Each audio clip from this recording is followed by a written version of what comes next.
Medical college പദവിക്ക് വേണ്ടി BJP. നേതാവിന് കോടികൾ കോഴ നൽകിയ എസ്.ആർ. ട്രസ്റ്റ് ചെയർമാൻ ഷാജി പ്രമുഖ വ്യവസായി.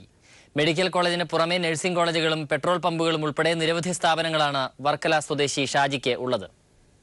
വർക്കല അകത്തുമുറിയിലെ ഒരു പ്രമുഖ കുടുംബത്തിലെ ഇളമുറക്കാരനാണ് മെഡിക്കൽ കോളേജിനു വേണ്ടി ബി.ജെ.പി. നേതാവ് വിനോദിന് കോഴ നൽകിയെന്ന് പറയുന്ന വർക്കല സ്വദേശി എസ്.ആർ. ട്രസ്റ്റിന്റെ ചെയർമാൻ ഷാജി. നിരവധി പെട്രോൾ പമ്പുകളും കേരളത്തിൽ തന്നെ വിവിധ സ്ഥലങ്ങളിൽ നഴ്സിംഗ് കോളേജുകളുമുള്ള കോടീശ്വരനായ ഷാജി അച്ഛൻ എസ്. രാഘവന്റെ പേരിലുള്ള തിയേറ്ററുകൾ അടച്ചുപൂട്ടി 2002 പിതാവിന്റെ പേരിൽ SR. Educational and charitable trust എന്ന പേരിൽ ട്രസ്റ്റിന് രൂപം നൽകിയത്. കോടികൾ മുതൽ മുടക്കി തിരുവനന്തപുരം മെഡിക്കൽ കോളേജിനേക്കാൾ വലിയ ആശുപത്രിയാണ് വർക്കല അകത്തുമുറിയിൽ എസ്.ആർ. ഹോസ്പിറ്റൽ എന്ന പേരിൽ സ്ഥാപിച്ചിരിക്കുന്നത്. ഈ ആശുപത്രിക്ക് മെഡിക്കൽ കോളേജ് പദവി നേടിയെടുക്കാനാണ് ബി.ജെ.പി. നേതാവിന് ഷാജി 5,60,00,000 രൂപ നൽകിയിരിക്കുന്നത്. എന്നാൽ മെഡിക്കൽ കോളേജ് പദവി നേടി നൽകാമെന്ന് പറഞ്ഞ ബി.ജെ.പി. നേതാവായ വിനോദ് ഷാജിയെ സമീപിക്കുകയായിരുന്നു എന്നാണ് സൂചന.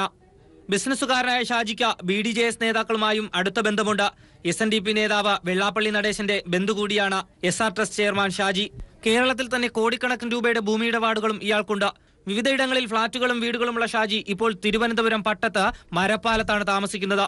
Rinu Sreedhar, news bureau, Thiruvananthapuram.